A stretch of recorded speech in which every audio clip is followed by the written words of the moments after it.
friends. Welcome to the Inspiring Heights podcast. I'm your host, Vanessa Kaiser, and I am delighted that you are here with us today. Our mission here at Inspiring Heights is to inspire you, our friends, to grow closer in your relationship with Jesus and to live inspired in your day-to-day life. We talk about all things faith, rhythmic living, and homemaking. Listen, we know you have a zillion podcasts that you could listen to, and we are honored that you chose to sit here with us today. With that, let's get right to it. I've been reflecting on those seasons of life where we find ourselves drowning, like when work is requiring extra long hours, we have babies who won't sleep and therefore neither do we, or somehow a series of events happen in life that just pack our schedules much fuller than we could have ever planned or hoped for. And I've just been thinking that while we can desire a quiet and rhythmic and unchaotic life, and my gracious, those seasons are so sweet. If we live oblivious to the fact that hectic and overwhelming seasons will come, we are only setting ourselves up to be caught off guard when they do. And I don't know about you, but for me, I would much rather come in prepared than surprised. If we have a plan in our back pocket to pull out when life gets crazy, it makes us more agile and ready to pivot when the time comes. Now, not all seasons of fullness are created equal. I kind of like to think of them in levels. I'll call level 1 awareness mode, level 2 alert mode, and level 3 survival mode.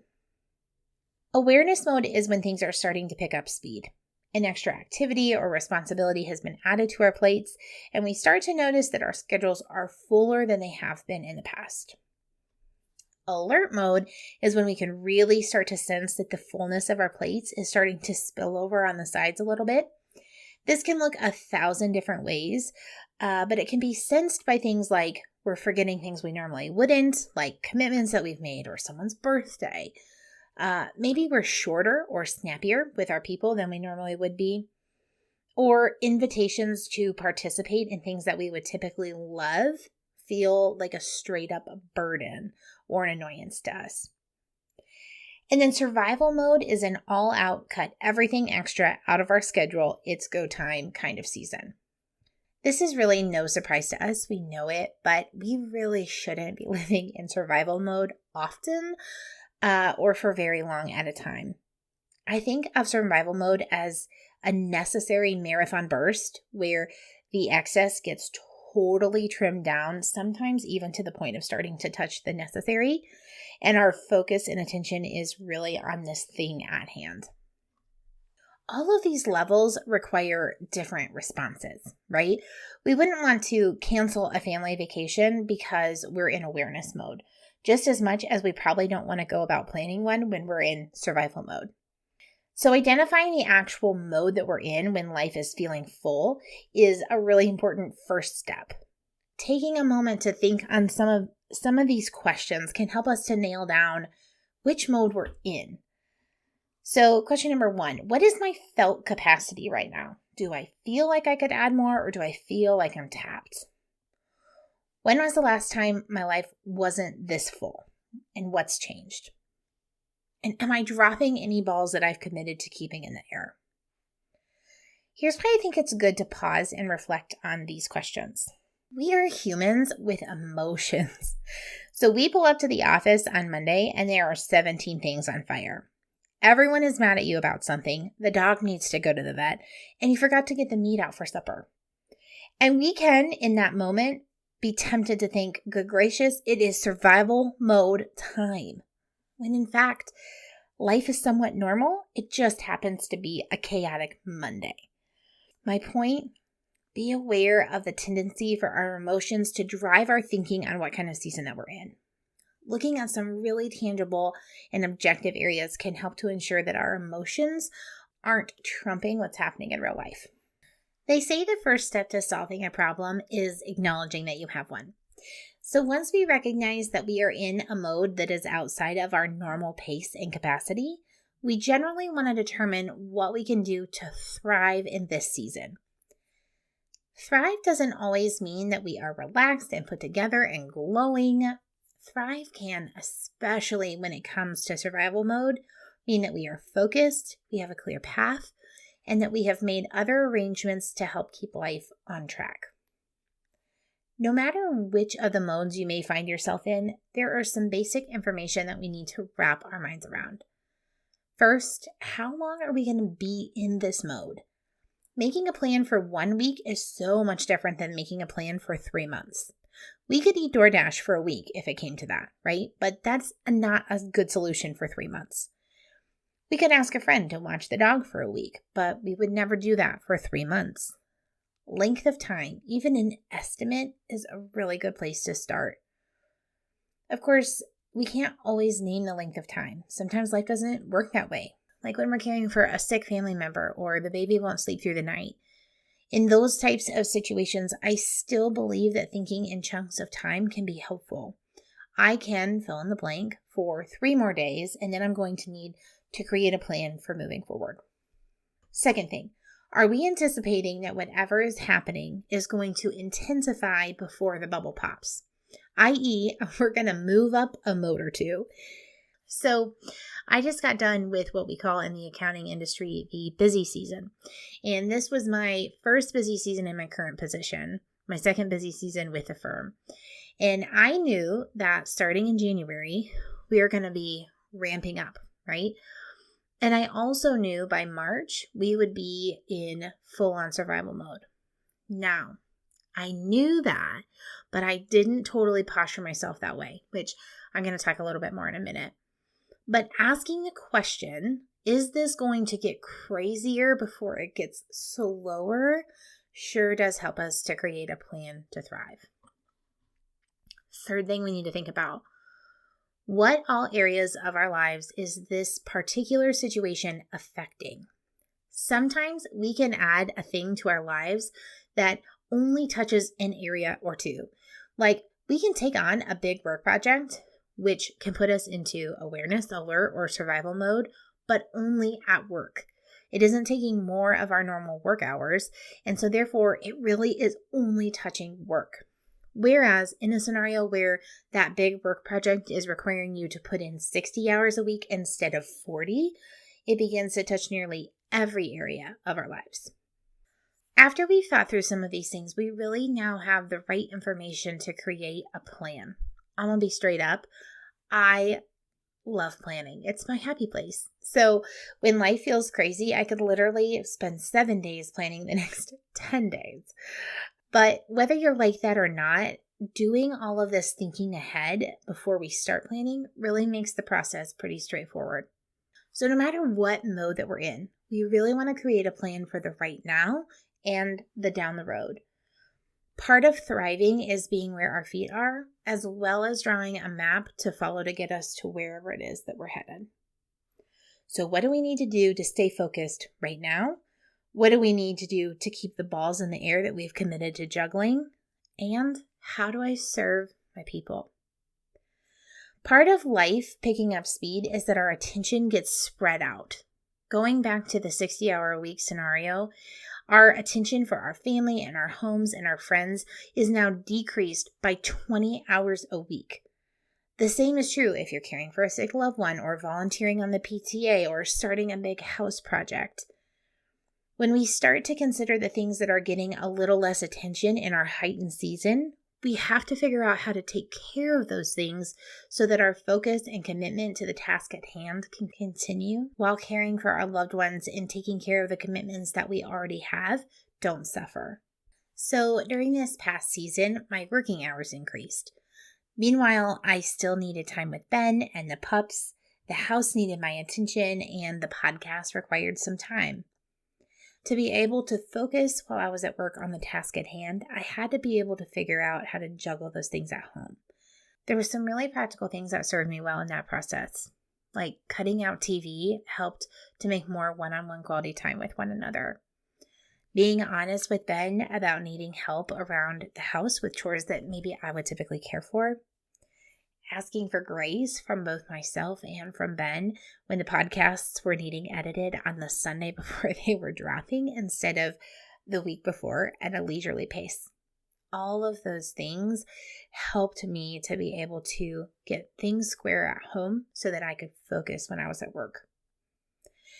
While there was some awareness that I was lacking about the busy season going into it, there was one thing I paid close attention to. I knew that in order to keep the balls of my commitments juggling in the air, I had to reduce the number of balls. So we scaled way back on weekend commitments to doing much of anything outside of the occasional friend night.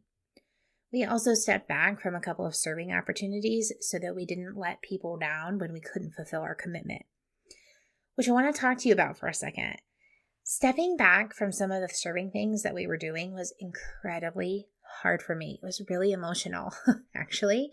I am a helper on the Enneagram, and I find a lot of joy in serving others. And also sometimes my identity gets wrapped up in that, which while that can sound amazing, isn't. My identity is in Christ, and that's where it needs to live, not in serving others for their glorification of me. So having to scale back was actually something that I had to pray through and work through. I felt guilty for a while and probably like people weren't going to love me as much. But I often reflect, and I did in that season as well, on Ecclesiastes 3 verses 1 through 8, which is the Bible verse that talks about for everything there is a season. And I actually have this verse tattooed on my arm because I need the reminder of this truth really often. But I tell you all this to just acknowledge that sometimes when life is getting full and we are having to figure out how to keep all the balls in the air, the things that we have to cut out can be really painful. And that doesn't always mean that they're bad. It just means that that's sometimes what needs to happen for this specific season. But if we let it, I think it can point us to remembering that we are really not intended to live in this heightened state of busyness forever. Okay.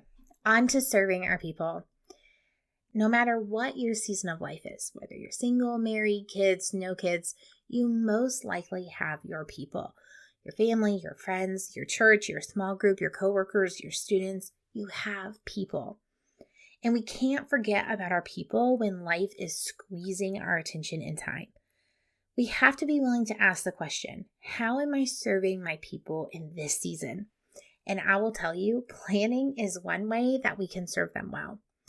Without a plan, no one knows what to expect or how to move through the days. No one.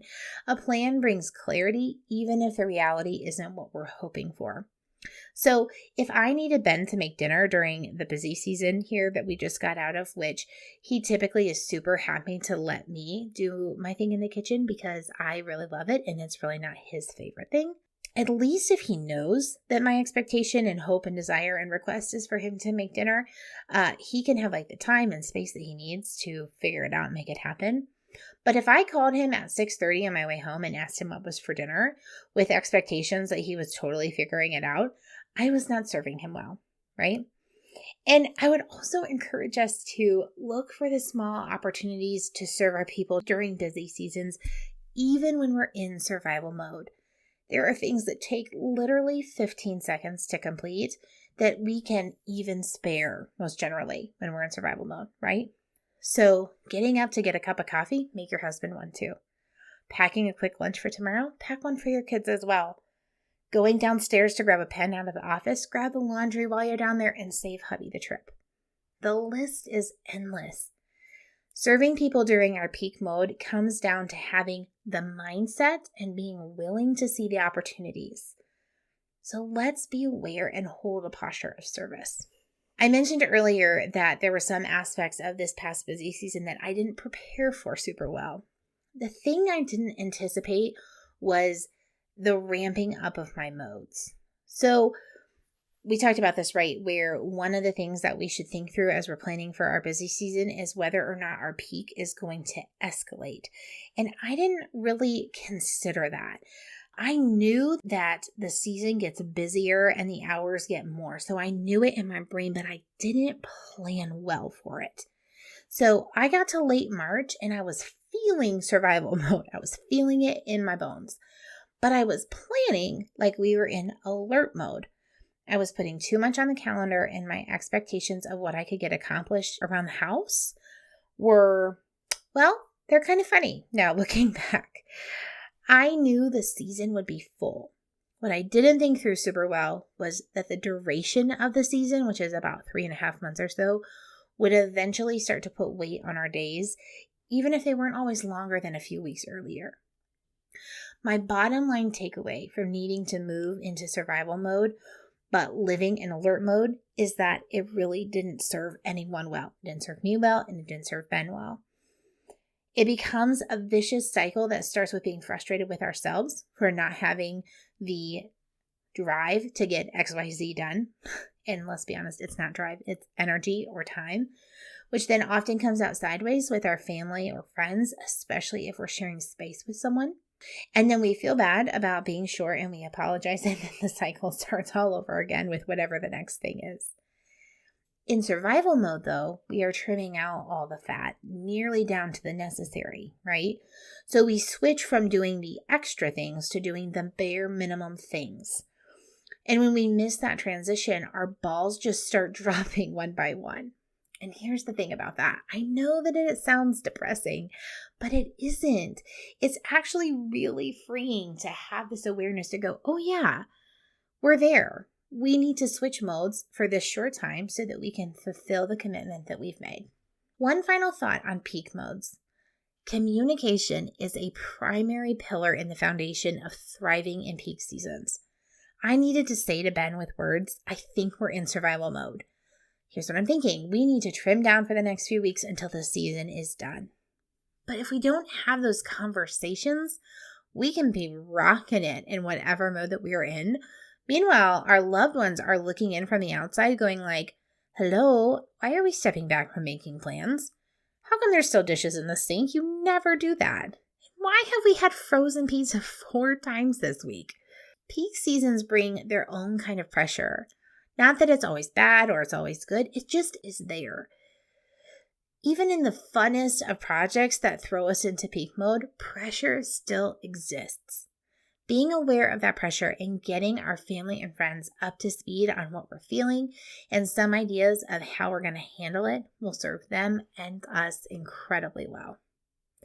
Friends, I hope this leaves you feeling ready to conquer full seasons of life when they come your way. I want to take just a second to tell you what's been inspiring me this week. This past weekend, hubby really wanted to go to a conference out of town, and I really hemmed and hawed because it was the first weekend after the busy season was over, and I was like, oh, I'm so tired. I just want to be home. But you know what? We went, and I am so thankful that he encouraged us to go, and he made all the arrangements. He made it happen, and we had such a great time. If you haven't heard of the Truth Project and the Engagement Project by Dr. Del Tackett, I would super encourage you to check it out, to get a small group of people together to study it. Dr. Tackett is a very wise and smart man who has done a lot of studying of God's Word and has a great way of presenting information. And we just left there really inspired and encouraged. We had about a 3.5-hour drive home from that conference, and we had just really full and sweet conversation about what we learned and what it looks like to implement some of those principles in our life to ultimately serve God and serve our neighbors better. So it was just a sweet time. It was super inspiring. It was an incredible way to spend the weekend after busy season. All right, friends, I would encourage you to stop and consider what's been inspiring you this week. Friends, thank you so much for listening in today. Don't forget to subscribe to the podcast so you never miss an episode. If you're so inclined, we would love for you to leave a review of the show wherever you listen to podcasts. This helps potential new listeners to get a feel for the show before they even hit play. You can find us on Facebook and Instagram at Inspiring Heights. If you haven't already, you can sign up for our newsletter, Inspiration from the Moment, by visiting our website, inspiringheights.org, and hovering over the Contact Us link. If you have friends that aren't yet subscribers, please share the podcast with them if you think it's something that would be helpful and inspiring to them. Okay, friends, until next time, take a deep breath, and be inspired where your feet are. Bye for now.